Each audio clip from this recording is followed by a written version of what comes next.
तो जो वेदांग हैं, वेदांग 6। नंबर 1 शिक्षा, ये महर्षि पाणिनि की।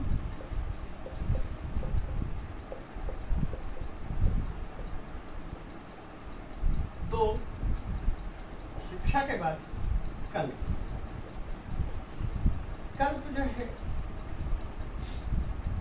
मीमांसाकारों की रचना है।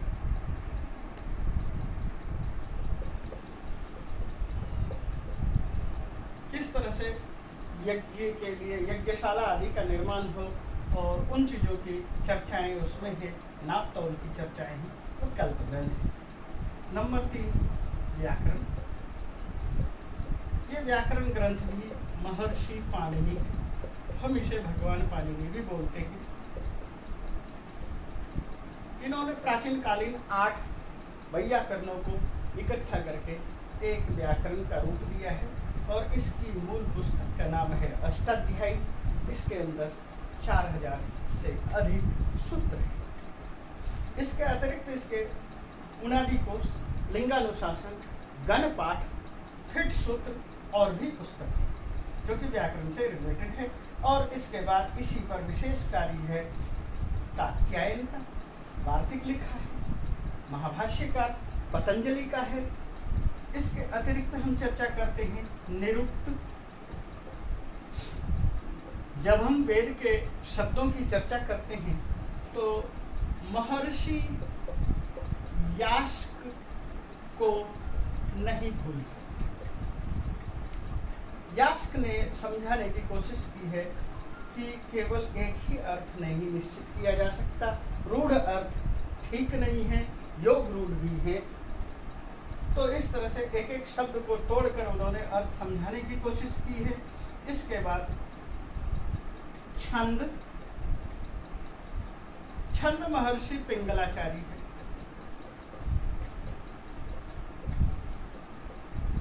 पिंगल के छंद सूत्र हैं, छंद शास्त्र है।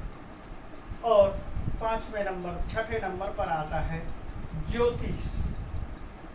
ये जो ज्योतिष ग्रंथ हैं, हम इस ज्योतिष ग्रंथ से गणित के संबंध में, काल गणना के संबंध में बात कर सकते हैं और ज्योतिष से कल्प या जो कि भाग्य रेखा आदि देखना है उनकी चर्चा नहीं करते हैं।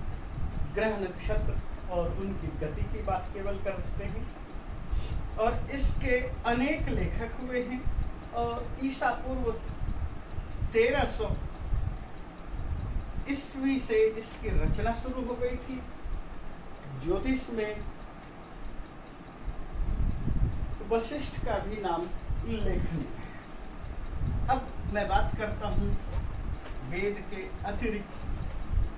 अभी तक मैं जो चर्चा कर रहा था वेद और वैदिक साहित्य की चर्चा कर रहा था। तो अब हम इसके अतिरिक्त और भी कुछ चर्चा के लिए हैं कि दर्शन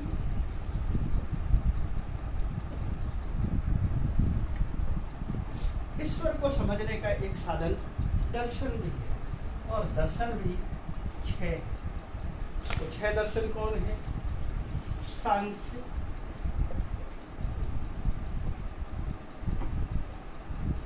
कपिलमुनि,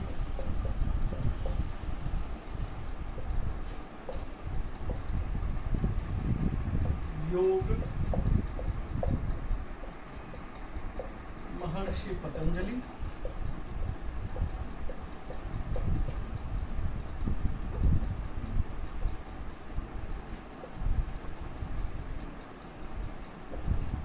न्याय महर्षि गौतम,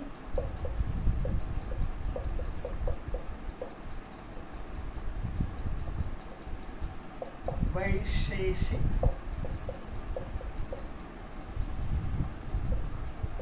महर्षि कणाद,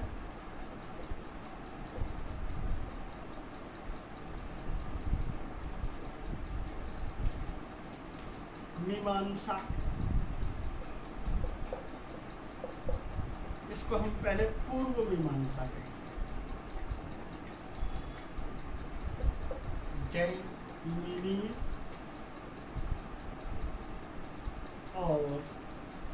नंबर पर वेदांत या उत्तर मीमांसा। इसके लेखक है महर्षि बादरायण।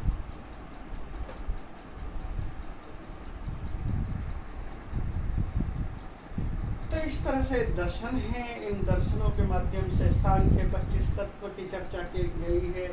योग दर्शन में 4 पाद हैं। न्याय दर्शन में न्याय, प्रत्यक्ष आदि 8 प्रमाणों की चर्चा की गई है। वैशेषिक में कण कण की व्याख्या की गई है। जैमिनी में ये कल्प के माध्यम से व्याख्या की गई है। वेदांत में अद्वैत वेदांत की चर्चा की गई है। इस तरह से अनेक ऋषियों ने इन चीज़ों को लिखा और ये था दर्शन से संबंधित वक्तव्य। और इनके काल के विषय में भी हम ये कह सकते हैं कि इनका काल अक्सर लोगों ने जो निर्धारित किया है वह है, जैसे कि ये 700 ईसा पूर्व, ये 185 ईसा पूर्व, ये 500 ईसा पूर्व, गौतम 500, कनाद 800 ईसा पूर्व, जैमिनी और 600 ईसा पूर्व और बादरायण 200 ईसा। दिखाई दे रहा। तो इन चीजों की चर्चा की गई। ये सारे के सारे ईसा पूर्व है। इन सब का काल है जो आपके सामने मैंने रखा। ये बातें थी हमारी वैदिक साहित्य के परिचय के तौर पर जानकारी देना। और मुझे लगता है कि वैदिक साहित्य का संक्षेप में जो हमने कहा था, तेषां शब्दानाम लौकिकानाम, लौकिक शब्द और वैदिक शब्द, तो वैदिक शब्द की हमने चर्चा की। और अब हम चलते हैं लौकिक